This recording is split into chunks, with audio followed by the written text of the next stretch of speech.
Pour traiter les informations auxquelles il est confronté en permanence, notre cerveau a besoin de les simplifier et de les classer. Il les rassemble en catégories et sous-catégories. Nous appliquons ce processus aux objets, aux concepts, mais aussi aux personnes. Les stéréotypes sont des boîtes dans lesquelles nous classons les personnes qui partagent une caractéristique commune. Les hommes, les femmes, les jeunes, les parisiens, et sur lesquels nous collons des étiquettes résumant leur comportement ou leurs traits de personnalité. Hommes ou femmes, nous avons tous des stéréotypes sur les autres, mais aussi sur notre propre groupe. Ils sont essentiels au fonctionnement normal de notre cerveau et permettent des décisions rapides. Ils peuvent être positifs, négatifs ou neutres, et sont construits depuis notre enfance au travers de notre éducation, mais aussi de nos expériences sociales, voire affectives. Ce qui va varier en fonction de chacun, c'est leur intensité et la façon dont nous sommes ou pas capables de les remettre en question pour éviter des erreurs de jugement. Les stéréotypes de genre consistent à attribuer aux hommes et aux femmes des compétences et des comportements différents. Selon une étude menée en 2018, les femmes sont perçues comme intuitives, rigoureuses, polyvalentes et à l'écoute, et les hommes logiques, stratèges et carriéristes.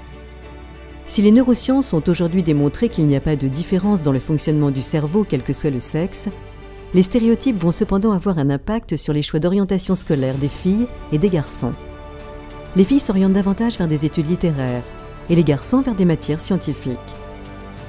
Dans le monde du travail, ce phénomène se traduit par une répartition sexuée selon les métiers. Ainsi, les métiers RH de la banque, de conseiller particulier ou d'accueil, sont en majeure partie occupés par des femmes, alors que ceux de l'informatique, de la BFI et de la donnée sont pourvus par des hommes. Les stéréotypes vont générer des biais dans la détection des potentiels, car il sera plus aisé de projeter des compétences relationnelles sur une femme et de l'ambition et de la disponibilité sur un homme. Considérer qu'un poste qui demande de l'organisation et un grand sens de l'écoute sera plus adapté à une femme, ou qu'un poste qui exige du leadership et des compétences techniques sera mieux tenu par un homme, est très stéréotypé et peut conduire à des erreurs de jugement, voire à des situations de discrimination. Les stéréotypes peuvent également créer de l'autocensure chez les femmes, avec une plus grande difficulté à se projeter dans des fonctions de pouvoir. Une pression à la réussite et à la compétition pour certains hommes. 56% des hommes ont le sentiment qu'ils doivent être dans la compétition, être forts et ne pas montrer de doute.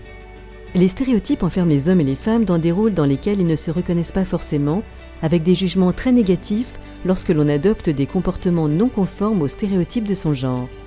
Nous avons tous intérêt à lutter contre les stéréotypes, car ils sont à la racine de la plupart des discriminations et des agissements sexistes. Pour limiter l'impact des stéréotypes, l'entreprise peut communiquer sur son engagement en faveur de la mixité, former et sensibiliser ses collaborateurs et mettre en place des outils qui rendent objective la détection des potentiels. Elle doit aussi être vigilante aux représentations stéréotypées dans sa communication interne et externe. À titre individuel, il faut accepter le fait que nous avons tous des stéréotypes et chercher à les mettre à distance, même si certaines situations les amplifient. Pour les limiter, il faut prendre le temps de rationaliser son jugement par des faits et non en se basant sur sa première impression. En parler, échanger et confronter son point de vue avec les autres, surtout s'ils sont différents, est essentiel pour progresser. Individus, entreprises, nous avons tous un rôle à jouer pour limiter les stéréotypes. Êtes-vous prêts à déjouer les vôtres ?